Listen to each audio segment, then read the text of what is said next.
everybody, it is Calxiyn here, and today we are going to be watching a Miraculous Secrets video, but if you guys want to stay notified about these, remember to subscribe, become patrons over on Patreon to support the channel, and follow me over on social media or join our Discord server if you guys want to talk with me more about Miraculous. So, we are going to be watching Luka as seen by Marinette, and I think another really new one, which is New Powers, which I'm sort of surprised because it seemed like the Kagami as seen by Marinette and Kagami as seen by Adrian were uploaded back to back, but as of right now, we do not have a Luka as seen by Adrian. So hopefully, we'll get that soon. These have been really interesting to watch. I'm sort of, binging them, for these videos, and, they're including some very interesting information. So if you guys haven't watched them yourself, this could help with a lot of Season 4 sort of theory crafting, and stuff like that. And I think that we'll have a lot of, nice community, Cal Pals community discussion about certain topics in these. And so yeah, let's just go ahead.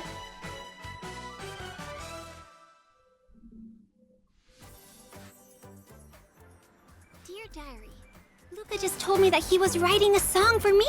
Can you imagine? Oh wait, so this must be Luka is my this must be after that episode where he, you know what I mean, where they ran into each other on the bike. I think that was part 1 of the Season 3 finale, maybe. Angelica's brother, and one of the most talented people I know. He's such a good big brother too. For Kitty section, and he has a really amazing gift for music.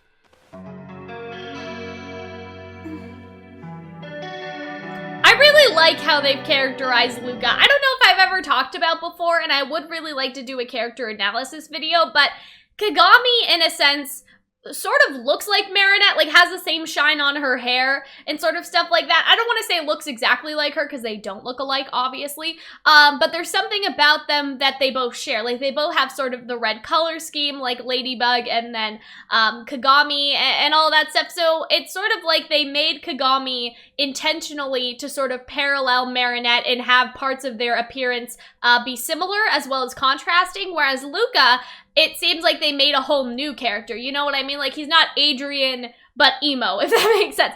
He's sort of his own, he has his own sort of personality, and I feel like that's interesting, and I sort of wonder if you could draw sort of a parallel between Cat Noir and Luka, because they are really opposites, but at the same time, there's parts of their color scheme that match, so, just something to think about, you know, if anyone else was thinking about it, too. How do you do that? He also proved himself a great hero when Ladybug gave him the Snake Miraculous. Second chance! I love this episode, and I love how nerdy Luka is as Aspect too. How people are feeling. Do you feel kinda like this?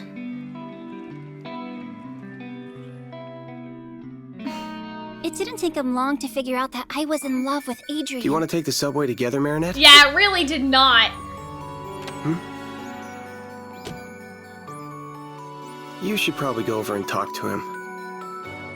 I may not be as intuitive as he is, but I have eventually found thoughts out that about Luka this. actually liked me more than just a friend. You're the most extraordinary girl, Marinette. Oh boy. As clear as a musical note. Why is this and happening to me? sincere as a melody. You're the music that's been playing inside my head. I love this episode. This was my first super popular reaction, was reacting That was to a that declaration of moment. love, right, Tiki? One of the most beautiful ones I've ever heard. And Tiki's been alive for 3,000 years, okay? So that's saying something. What I was gonna say, though, is maybe that I feel like Adrian has trouble with people's emotions just because he hasn't been around people, whereas Luka is really, again, like Marinette says, sort of intuitive. He always knows what other people are feeling. And I feel like that's something Kagami and him share. Kagami sees right through people, if that makes sense, and knows, I guess, what they're up to, right? Whereas Luka, I think, sort of feels their feelings more, but at the same time, he saw right through, you know what I mean? He saw that Marinette had sort of feelings for Adrian. So it's interesting that they both serve that sort of purpose to sort of, get past what both characters are hiding, but they still do it in different ways. That's pretty cool, so. And even though it's amazing that he's writing me a song, I can't help but think of Adrian, too. I don't know what to do. My emotions are all mixed up. I'll probably run into Luka this week. Maybe he'll sing me his song? Yep, We'll and then see. that's what happens right at the Looking at end you, of Diary. the Season 4 finale, right? That's the whole thing. This wasn't as insightful as Kagami, the Kagami ones, which is fine. I feel like they're keeping some stuff about Luka close to the chest at the same time, just because, like, I don't know how to explain it, but Kagami has had more interactions with Adrien and Marinette, whereas Luka's interactions are primarily with Marinette. So I feel like that to reveal more about Luka, to balance things out, right? Because Kagami has been such a big part of, like, Marinette's character development recently, is that they need to be able to insert Luka into Adrien's narrative as well, which is something that they haven't really done, and I sort of wonder if they will do, because we have a lot of Marinette and Kagami being friends together, but we don't have the same as Luka and Adrien. And I'm not saying that it needs to be the exact same, like, mirrored, if that makes sense. Like, Adrien doesn't need to pal around with Luka if he doesn't want to. I'm just saying, I don't know, it's sort of interesting, and I feel like that they're keeping some more stuff about Luka hidden, because we haven't seen that other side where he's almost solely with Adrien, like that episode where Marinette was solely with Kagami, and that could be really, really interesting. So let's move on to the new powers one, because I'm sort of interested in how that's gonna go, to be honest. Alrighty, guys, so let's see what Master Fu has to tell us. I mean, while he's still around, unfortunately. Every mission as Ladybug feels like a first. Even though Cat Noir is always the same. Every day, we get to experience the power of our Miraculous. Right? Okay. Yeah, we know. The only power But mine granted was my lucky charm. A spoon? What am I supposed to do with this? And luckily, I've learned how to control it since then. Of course! yeah, Marinette's done a pretty good job with how to use all of this stuff. Like, I'm always impressed. Master Fu. Master Fu is the last known member of the Order of the Guardian. Well, wait a second. Okay, so here's my pet peeve. All of the Guardians basically got magically resurrected, but you think that one of them would come over and see what's going on? You know what I mean? Like, I hope that in season 4, someone decides to go contact the Order of the Guardians, who are still very, like, they're now back. Everything's restored, you know what I mean? And, like, they're apparently alive. So I'm just sort of thinking, like, it would be really nice if someone would reach out to Marinette, or if, you know what I mean? Or if, like, Marinette would go there? I don't know. Like, it's just like, there are all these people, and they know the stuff, but they haven't sort of even addressed the fact that all these people are magically back. So please. I started to realize just how powerful these magical jewels really are. When fed with a specific blend of ingredients, the Kwamis can grant special power. I wonder if Marinette's gonna keep this house too, right? Because he left, right? So I'm like, is she gonna take all his stuff? Does she have to pay rent? I'm just kidding about the rent part, right? But yeah, that's another interesting thing, is he has all these pots and all this stuff to, like, make the things, and so now I'm sort of like, like, what's gonna happen to this room? One of these powers allows me to move quickly underwater, while breathing perfectly normally. Another gives me a special suit to resist very low temperatures and skid across frozen surfaces. I really love my Aquabug and Lady Ice suit. There's so many more of these, though. That's the other thing, right? Like, there's a whole row, and we've only seen 2 out of, like, 8, I would say. So, like, hopefully that's something else we get this season. Tiki! Long! Unify! Yes, so this is the new stuff, right? The Unify situation. If I wear several Miraculous at once, I can fuse their powers and become even more powerful. And I can use other Miraculous than my own. Mulo, get squeaky! And, like, Master Fu was like, oh yeah, you'll also go insane. Awkward how that happens, but obviously the Mouse Miraculous is sort of a, and now you know. I'm Multi-Mouse. But that can be dangerous, so it's safer to just wear one at a time.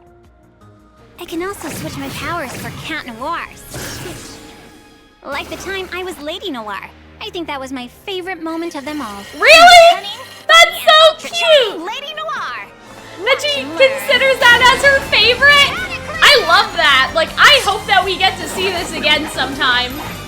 I love the braid, too. Like, and the thing is that we haven't used them all yet. Yeah, we haven't used them all! Where are the rest? Like the I want to know. Can you imagine? The space one? Oh my god. Oh, Star Train. Come back to me, I'll sis. tell you all about it, dear diary. Goodbye for now. Dang! Hold on, let me see. Oh, yes. So, okay, so the blue one...